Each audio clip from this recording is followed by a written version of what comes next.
14 वर्ष की उम्र में जहां बच्चे ज़्यादातर खेलने कूदने में लगे होते हैं, वहीं एक बच्चे ने 14 वर्ष की उम्र में एक कंपनी की स्थापना कर दी और दुनिया का सबसे कम उम्र का सीईओ बन गया।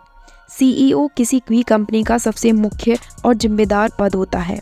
इस बच्चे ने पूरी दुनिया के सामने साबित किया कि अगर किसी के अंदर अपने काम के प्रति लगाव, पैशन, दृढ़ संकल्प, कुछ नया करने की बर्निंग डिज़ायर है, तो वह बिना पैसों के और बिना किसी डिग्री डिप्लोमा के भी अपने सपनों को साकार कर सकता है और आसमान की बुलंदियों को छू सकता है।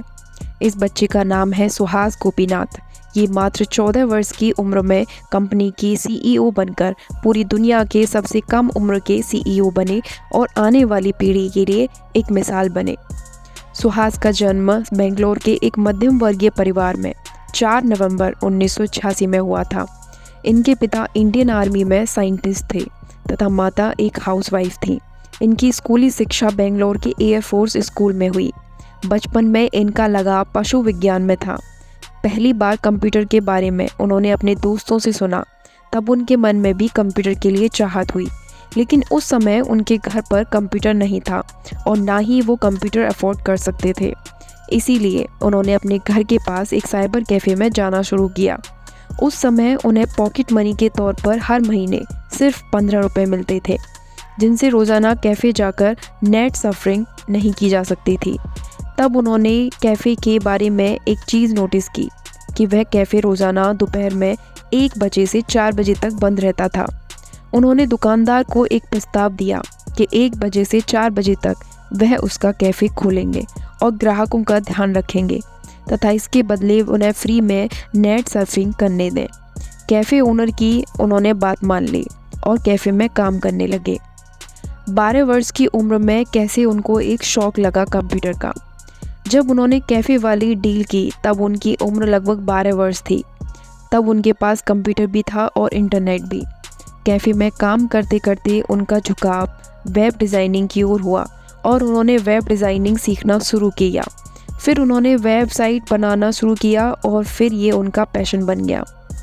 13 साल की उम्र में से एक फ्रीलांस मार्केट पर वेब बिल्डर के रूप में रजिस्टर हो गए।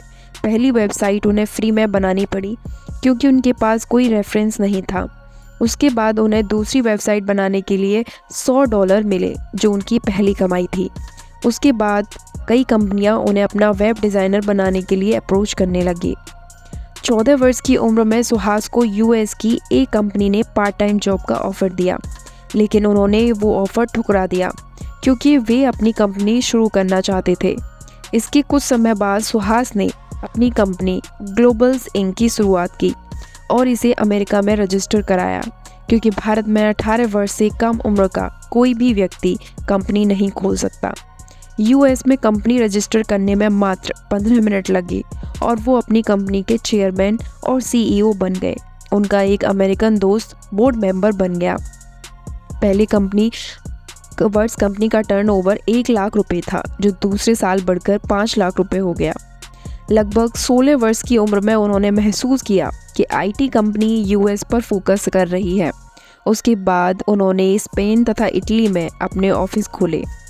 जब सुहास डॉक्टर कलाम से मिले तब डॉक्टर कलाम भारत के राष्ट्रपति थे और सुहास उस समय लगभग 17 वर्ष के थे। उनकी मीटिंग मात्र 15 मिनट के लिए ही थी, लेकिन उनका कन्वर्सेशन इतना इंटेंस था कि उनकी बातचीत लगभग 1.5 घंटे तक चली। दोस्तों ने ये 2 दोस्तों की तरह बात की और मीटिंग उनके लिए यादगार और लर्निंग एक्सपीरियंस बन गई।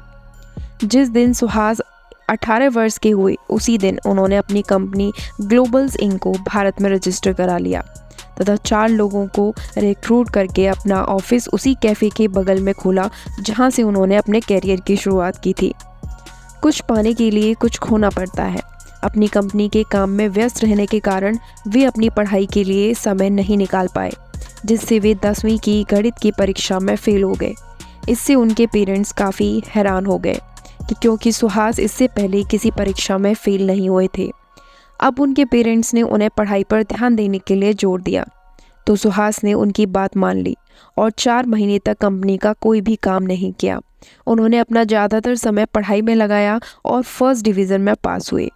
अपने पेरेंट्स की इच्छा अनुसार उन्होंने इंजीनियरिंग में एडमिशन लिया, लेकिन बिल गेट्स की तरह उसे कंप्लीट नहीं कर पाए। जब वे 5th सेमेस्टर में थे तब उन्हें वर्ल्ड बैंक ने उनकी बोर्ड मीटिंग अटेंड करने के लिए इनवाइट किया। उस बोर्ड में वो अकेले ही भारतीय थे। इस तरह ये वर्ल्ड बैंक के बोर्ड मेंबर भी बन गए। उनकी इंजीनियरिंग बीच में छूट गई। सुहास वर्ल्ड बैंक की आईसीटी एडवाइजरी काउंसिल के बोर्ड मेंबर हैं। 2005 में उन्हें कर्नाटक सरकार ने राज्योत्सव अवार्ड से नवाजा।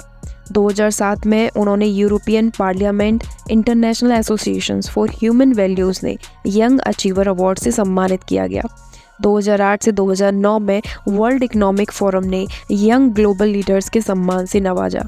वे वर्ल्ड इकोनॉमिक फोरम के अब तक के सबसे युवा सदस्य हैं।